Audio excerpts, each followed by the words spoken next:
રાજકોટ સહિત સૌરાષ્ટ્રમાં કાળઝાળ ગરમીનો પ્રકોપ। પ્રદ્યુમન પાર્ક ઝૂમાં પ્રાણીઓ માટે કરાઈ ખાસ વ્યવસ્થા। જુઓ।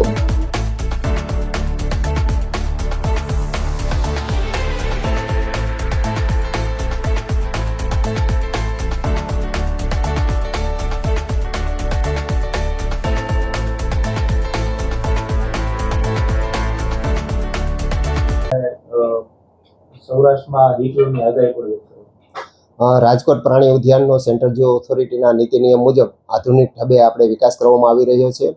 દર વર્ષે વન્ય પ્રાણી વિનિમય હેઠળ અલગ અલગ પ્રાણી સંગ્રહાલય ખાતેથી પ્રાણીઓ મેળવી અને આપણે ઝૂમાં મુલાકાતીઓ માટે પ્રદર્શિત કરવામાં આવતા હોય છે।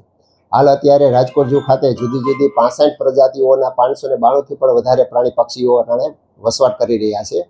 રાજકોટ ઝૂ દ્વારા દર વર્ષે અલગ અલગ ઋતુમાં વન્ય પ્રાણીઓની તંદુરસ્તી પર કોઈ પણ જાતની વિપરીત અસર ન પડે તે માટે શિયાળો, ઉનાળો અને ચોમાસું એ મુજબ ઋતુને ધ્યાનમાં રાખીને તૈયારી કરવામાં આવતી હોય છે। અત્યારે ઉનાળાની ઋતુ ચાલી રહી છે। ટેમ્પરેચર 42 ડિગ્રીની આજુબાજુ પહોંચી ગયું છે અને આ સમય દરમિયાન પ્રાણીઓ ઉપર કોઈ પણ એની હેલ્થની અસર ન પડે અને તંદુરસ્તી જળવાઈ રહે તે માટે પ્રાણીઓની પ્રકૃતિ, પ્રાણીઓની જે કાંઈ સ્પીસીસને ધ્યાનમાં રાખે સ્પીસીસ સ્પેસિફિક એન્ટ્રીચમેન્ટ કરવામાં આવતું હોય છે।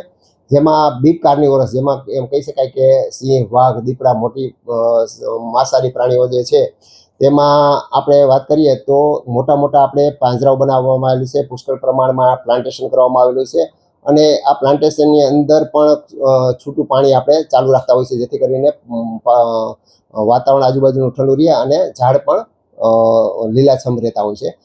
આ ઉપરાંત પ્રાણીઓને બેસવા માટે ખાસ પ્રકારની આર્ટિસ્ટિક હટ બનાવવામાં આવેલી છે જેમાં પ્રાણીઓ હટ ઉપર બેસી અને તાપથી રક્ષણ મેળવતા હોય છે। સફેદ વાઘની હું વાત કરું તો આવા પ્રાણીઓ જે છે એને પાણી ખૂબ જ પસંદ હોય છે।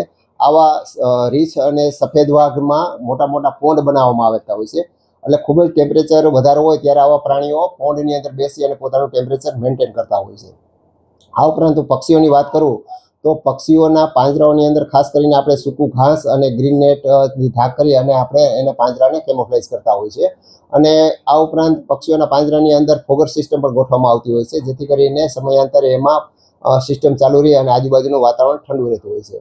હરણકુળની વાત કરું તો હરણકુળના જે પ્રાણીઓ જે છે એ જંગલ સ્વરૂપે જ આપણે એના પિંજરાઓ બનાવેલા આવે છે અને સારું એવું પ્લાન્ટેશન કરી અને કોઈ પણ જાતનો તડકો ન લાગે અને ઝાડને પણ પુષ્કળ પાણી મળી રહે એટલા માટે સતત પાણીનો છંટકાવ ચાલુ રાખતા હોય છે। હું પ્રાઇમેટની વાત કરું, જુદા જુદા પ્રકારના રીંછ જે ફ્રૂટ ખાતા હોય છે, આવા ફ્રૂટ ખાતા પ્રાણીઓ માટે એને આપણે ખાસ પ્રકારના ડીપ ફ્રીજની અંદર એના ફ્રૂટના ટુકડાઓને મોલ્ડ કરી અને આઈસ કેન્ડીના રૂપની અંદર બપોર પછીના સમયે આપણે એને આઈસ કેન્ડી ખવડાવતા હોય છે એટલે પ્રાણીઓ પણ ખુશ રહેતા હોય છે, એક્ટિવ રહેતા હોય છે અને મુલાકાતીઓ પણ જોઈને પ્રભાવિત થતા હોય છે। Okay sir.